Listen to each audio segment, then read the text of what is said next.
Oi, pessoal, tudo bem com vocês? Em nossa aula de hoje, a gente vai falar um pouquinho sobre a vida fora da Terra. Então, existe vida fora da Terra, né? O que a gente chama de extraterrestre. A gente vai falar um pouquinho também sobre algumas missões feitas fora da Terra e a gente vai falar também sobre o surgimento da Terra. Então, aí aguardem aí os próximos episódios.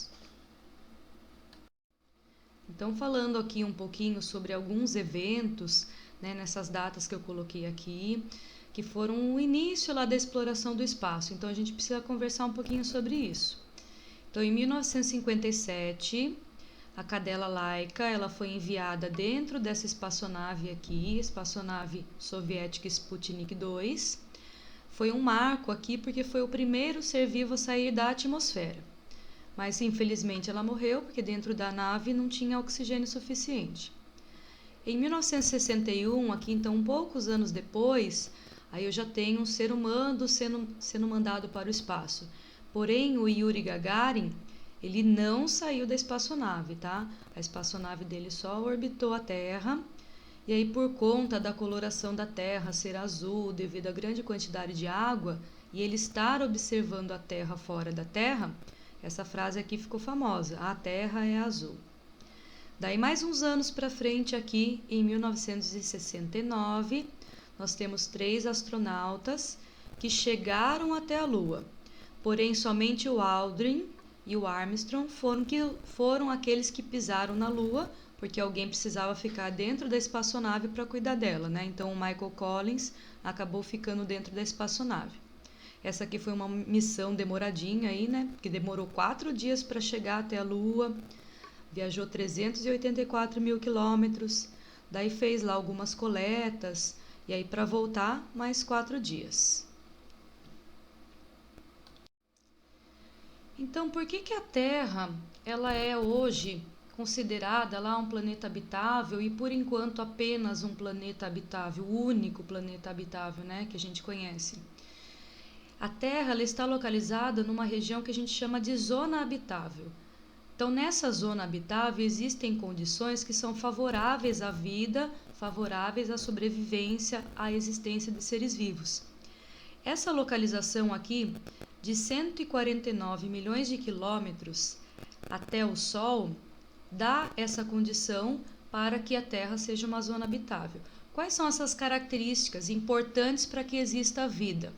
Primeiro, que a temperatura ela é razoável. E essa temperatura razoável, ela tem a ver também com os gases que fazem parte da atmosfera. Nós temos aqui água líquida. Não adianta eu ter um planeta apenas com água sólida ou água no estado gasoso. Isso não é uma característica favorável à vida. Principalmente aqui também a condição da atmosfera. Então precisa existir gases na atmosfera que sejam utilizados na respiração. Nesse caso aqui nós temos o gás oxigênio, importante aqui. Nós fazemos a respiração aeróbia, então a gente utiliza o gás oxigênio para conseguir energia. Nós temos também o gás carbônico, ele é importante, principalmente se você for pensar em seres autótrofos, porque ele é necessário para fazer a fotossíntese. Mas o gás carbônico também, ele é responsável pelo efeito estufa. Aqui está a parte que tem a ver com a temperatura razoável. Então, o gás carbônico, ele acaba retendo o calor, mantendo a temperatura da Terra. Lembrando que efeito estufa não é ruim. O efeito estufa é um efeito natural e necessário à vida.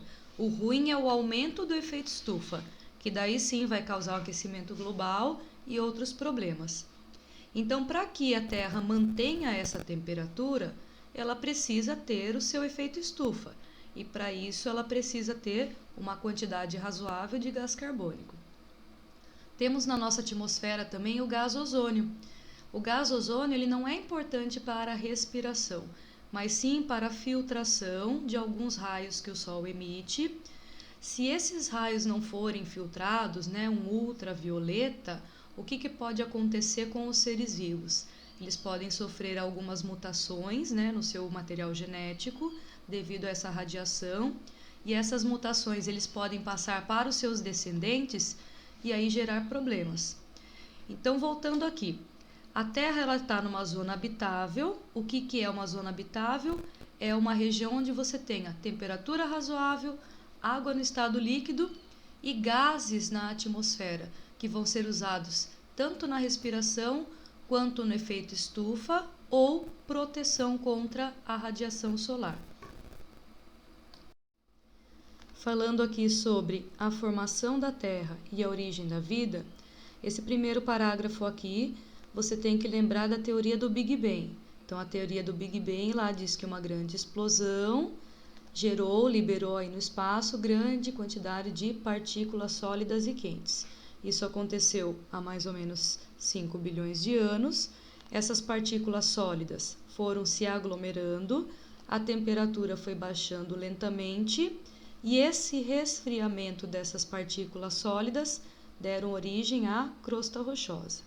Futuramente formaram-se vulcões, os vulcões entraram em atividade, os gases foram expelidos de dentro do vulcão para a atmosfera, e aí, devido a essa diferença de temperatura dos gases que estavam dentro do vulcão com a atmosfera, então o gás passou de uma temperatura muito quente para uma temperatura mais fria.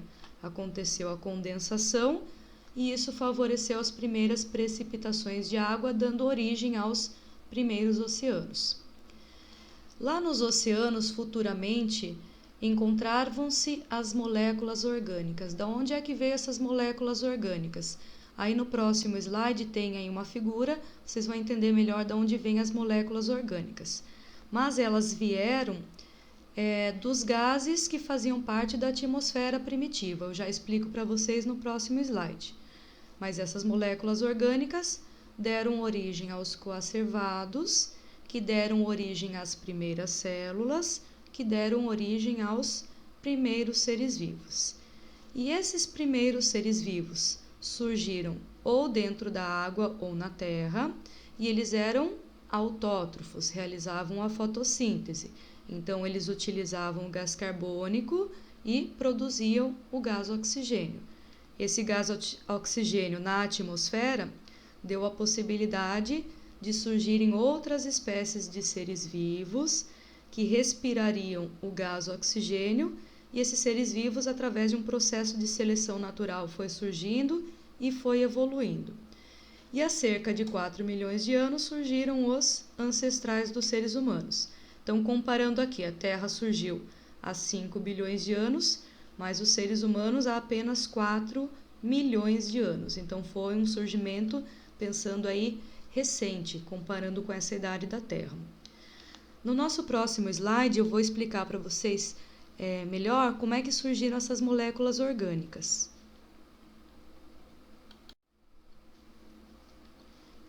Então, acompanhem aqui, pessoal. Esses gases, gás metano, gás amônia, gás nitrogênio, gás hidrogênio e o vapor de água, que é água no estado gasoso também, o que aconteceu com esses gases? Eles sofreram a influência da radiação ultravioleta do Sol, sofreram a influência das descargas elétricas que aconteciam nessa época, e aí os seus elementos químicos, os seus átomos, eles foram separados e reagrupados. Neste reagrupamento, aconteceu o aparecimento de moléculas orgânicas. Simples, tá? Primeiro, aminoácidos.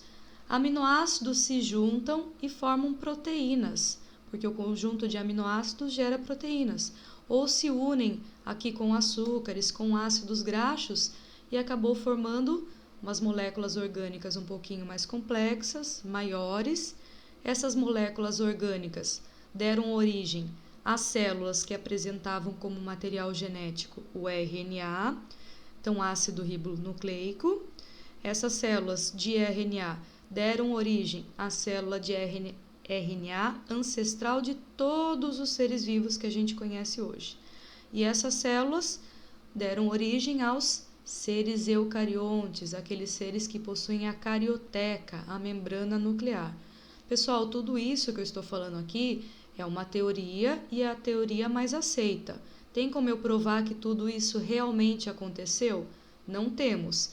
Temos como provar apenas que se você jogar aqui uma descarga elétrica nesses gases, eu consigo em laboratório produzir aminoácidos.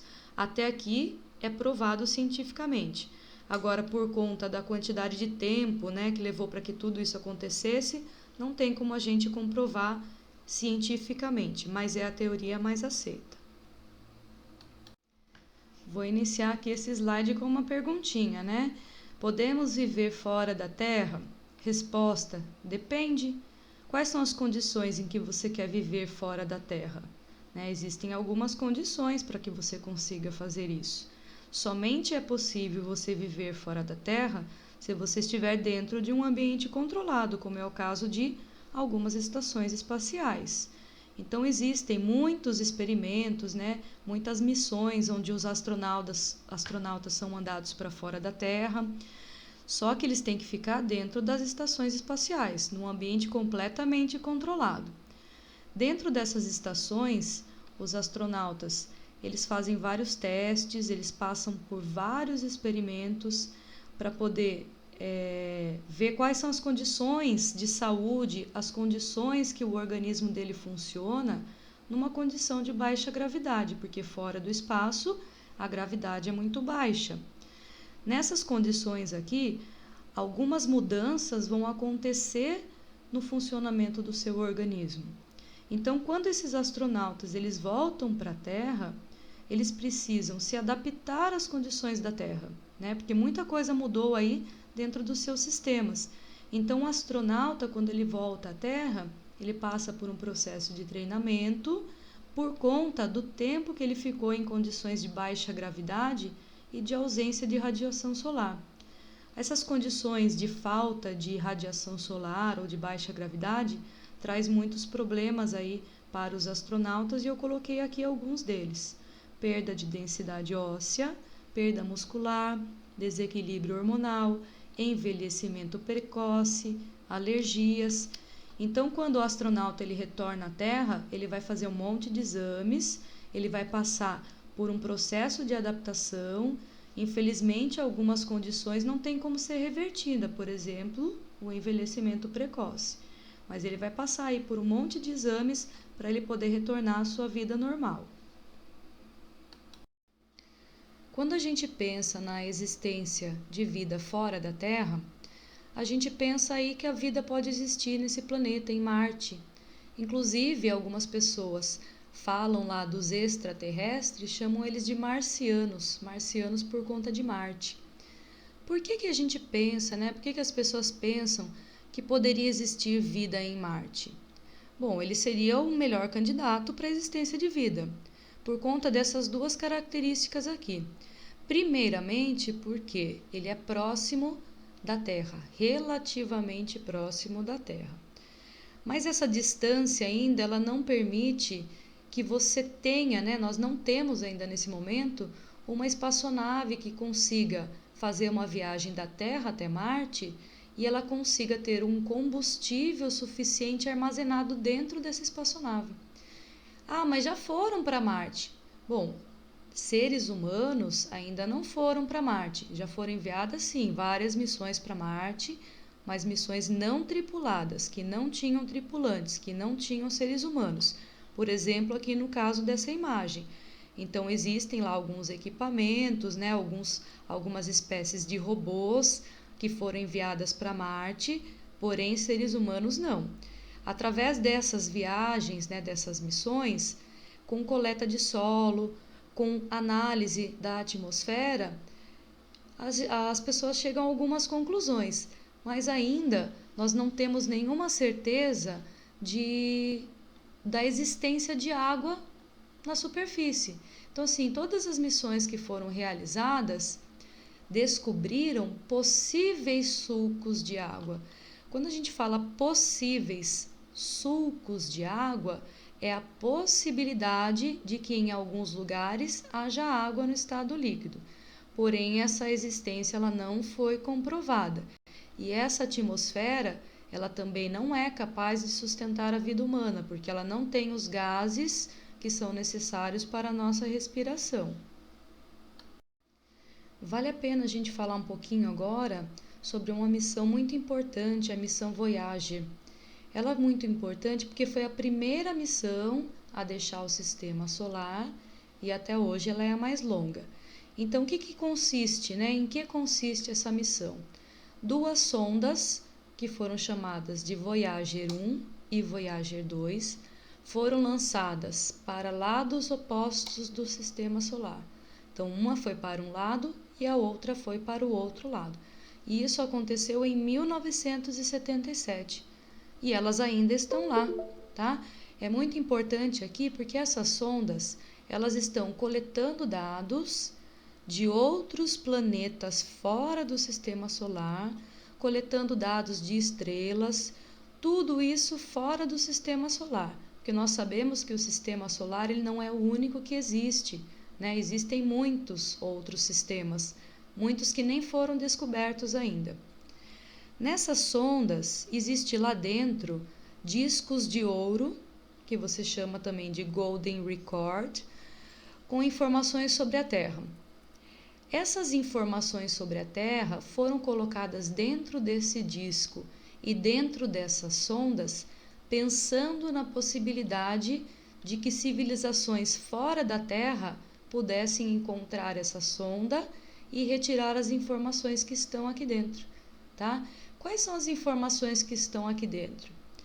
Lá está gravado a localização do sistema solar, que é onde nós nos encontramos. Estão desenhos de átomos de hidrogênio, de átomos de elementos radioativos, imagens do cotidiano da vida terrestre, sons da natureza, barulho de máquinas e pessoas, diversas músicas de épocas diferentes e regiões diferentes, e saudações em 55 línguas. Ah, professora, mas isso daqui alguém vai conseguir decodificar um dia? Não sabemos, né? Então, se alguém em outro planeta, em outro sistema, encontrar essa sonda, retirar esse disco e tiver a capacidade de decodificar esse disco, eles vão encontrar essas informações aqui. Quem fez esse disco, quem selecionou essas informações foi a equipe de Carl Sagan, tá? Esse daqui é um pesquisador muito importante nessa área de astronomia, existem muitos vídeos, muitos documentários feitos por ele. Bom, a aula de hoje é sobre isso. Na nossa próxima aula veremos um pouquinho sobre o ciclo estelar, que seria o nascimento e a morte de uma estrela. Até a nossa próxima aula.